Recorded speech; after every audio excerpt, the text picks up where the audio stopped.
Hi, everybody. It's Mr. Jankowski, and I'm here to read chapter 23 from our book, Rump. Chapter 23 Growing Crazy. I woke to hushed voices in the dark. Where was I? Who was there? Was I in danger? My heart pounded, and then I remembered. I was with the Wool Witches, my aunts, my mother's sisters. They had just told me how she died and why I was the way I was. They told me my name, Rumple. My aunt's whispers carried from the opposite corner of the room. I couldn't see them, but I strained to hear their voices. He's not telling us something, whispered Hadel. What would he have to tell us? Anna died when he was just a baby. He knew nothing of her troubles. Anna died, but that doesn't mean her trouble died with her, if she was in a rumple. Oh, stop. She was not trapped in a rumple. You don't understand, said Hadel. If she was in a rumple when the boy was born, the magic wouldn't have died with her. It would affect her child, too. You think the boy is in a rumple, too? Balthilda asked. Oh, don't be ridiculous, hissed Ida. He probably has a gift, just as Anna did. We could teach him our work, only this time, no, said Hadel in a harsh whisper. That would only bring trouble for all of us. And besides, who knows what he is running from? Silence passed for a minute, and then Ida spoke. Do you think he came to us for help? Hadel spoke gravely. A rumple is deep magic.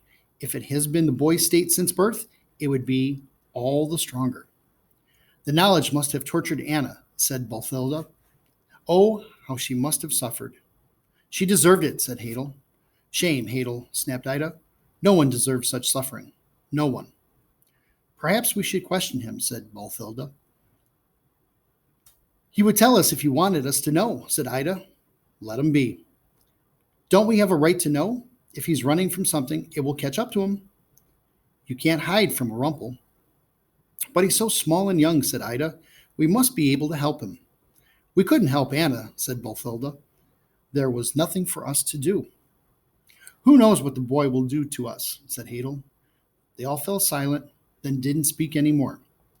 Soon I heard the rhythm of their snores, but I stayed awake for a long time, thinking over their words, thinking one word.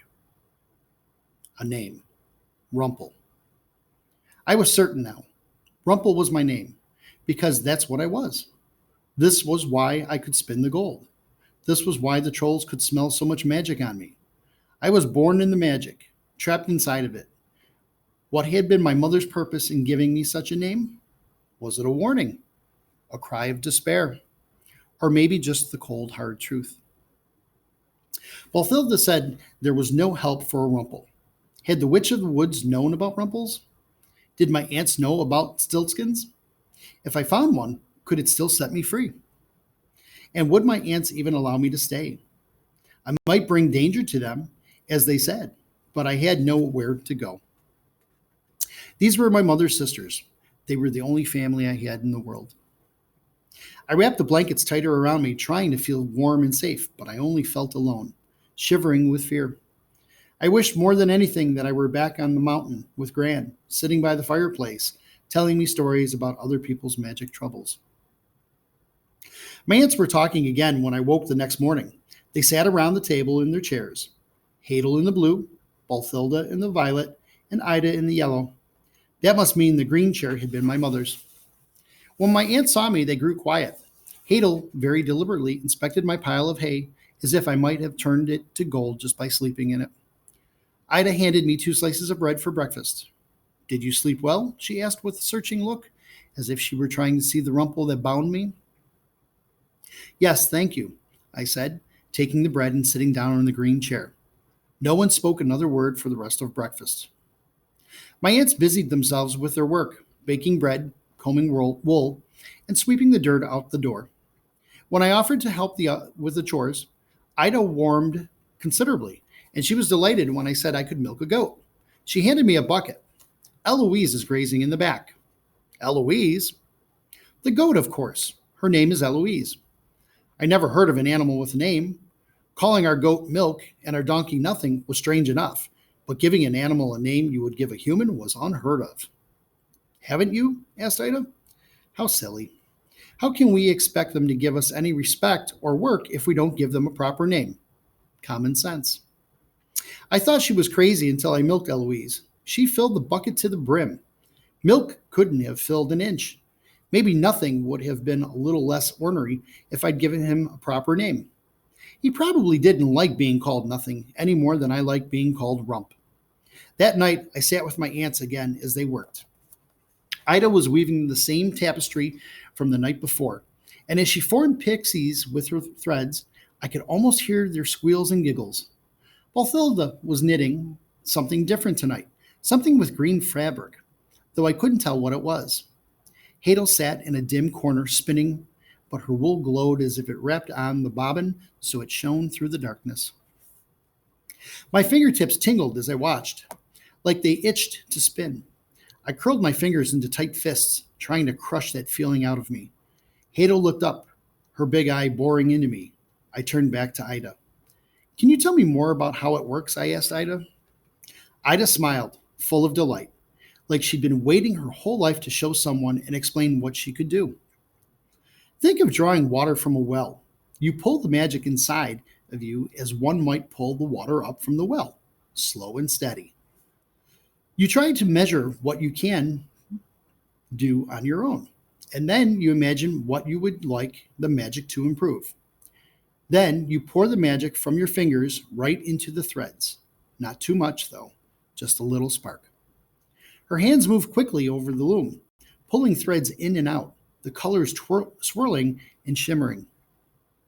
Where do you pull the magic from? Everywhere, she laughed. Magic is everywhere.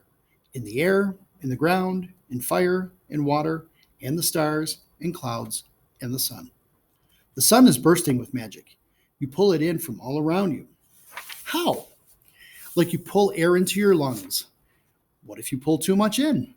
Well, Ida hesitated. You push it back. You can feel when it starts to overwhelm you. But how do you push it back? She looked confused. I could tell she was trying to explain something she had always known how to do, but didn't know exactly how she did it.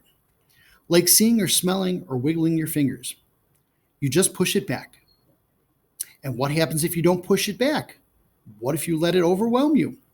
Then you get into trouble, said Hadel in a gruff voice, like your mother. I didn't ask any more questions. I studied my aunt's work very intently for the next few nights.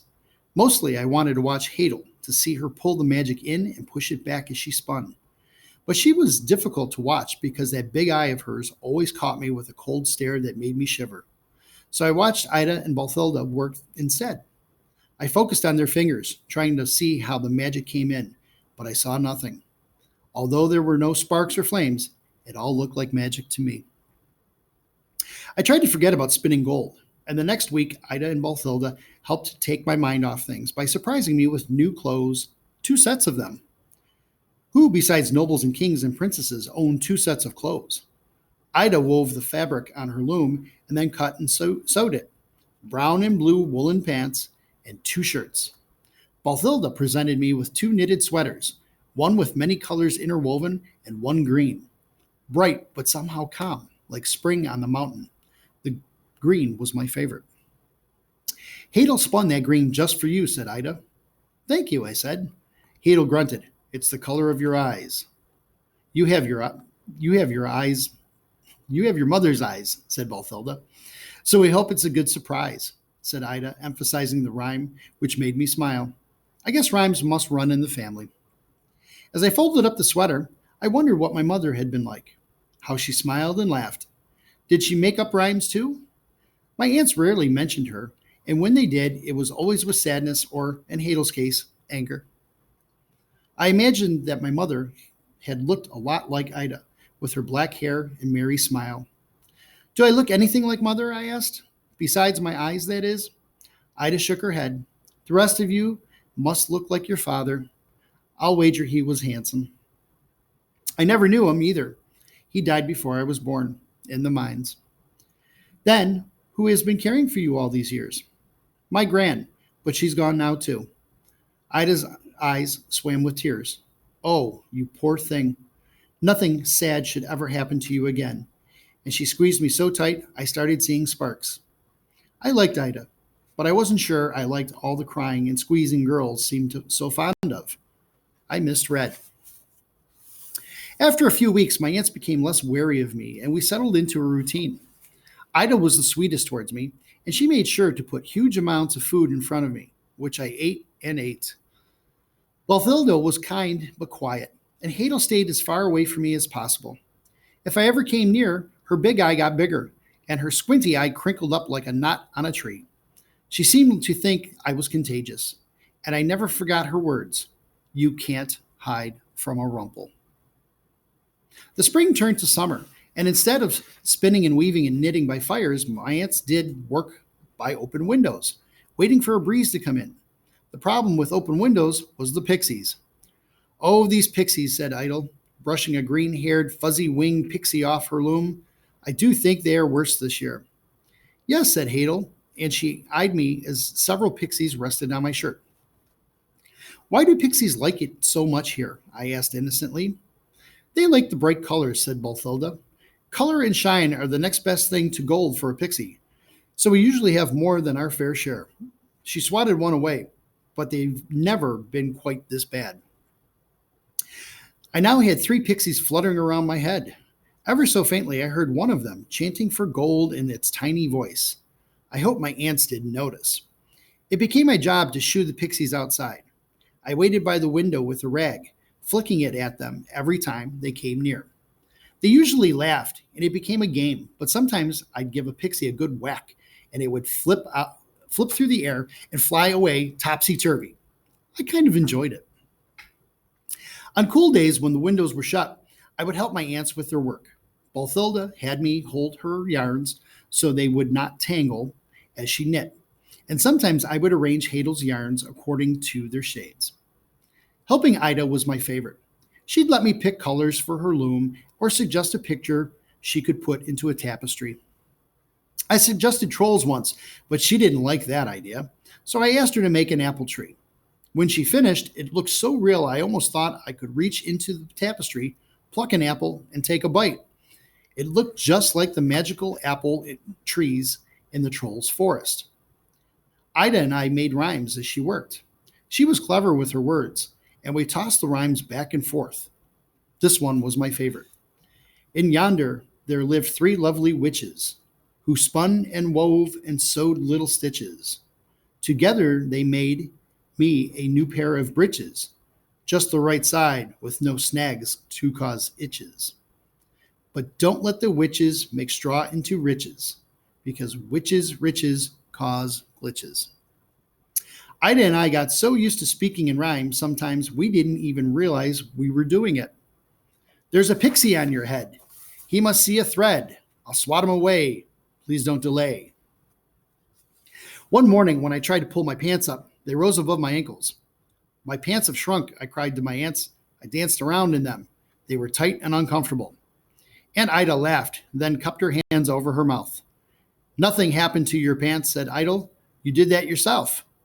I didn't shrink my pants. Ida shook her head and laughed. Robert, look at yourself. You grew. I stopped hopping and almost fell over. What? For all you eat, how can you be surprised, said Hadel. A cow can't eat as much as you. I stared down at my feet and the pants hanging a few inches above my ankles, then glanced over at Ida. When I had first come, I barely reached her chest. Now my nose was level with her shoulder. But I don't grow, I said in disbelief. You do now, laughed Ida. Eat your oatmeal before it gets cold. I was excited and confused. I had grown.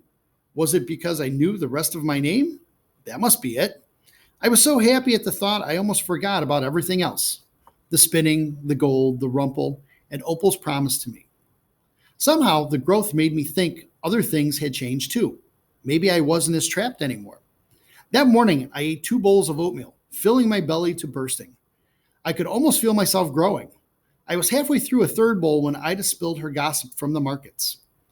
The new queen is with child, she said excitedly. I choked on my oatmeal, coughed, and spit it out. Hope it's not as big an oaf as her father, grumbled Hadel. Who says it will be a boy? Asked Ida. Perhaps we shall have a little princess. My stomach clenched, and I pushed away my oatmeal. My aunt's conversation faded from my ears as a strange feeling came over me. Inside me, I felt little threads growing and spreading and knotting together, tangling me up and binding me tight. It was the rumple, my curse. The thread stayed tangled tight inside me all day. My only hope was to be able to keep myself hidden so I wouldn't find out when the baby was born. If I never heard of the baby being born, I might not need to take it. My aunts were far from the kingdom. They didn't get little news, but they got big news, and a royal baby was big news. There was no way that I could avoid hearing of the baby's birth while in the company of other people. I would have to leave and go far away. I would have to live alone. It should have been a happy day. I had grown, but all I could think was, I am growing. I am growing crazy. I hope you enjoyed that. Have a great day.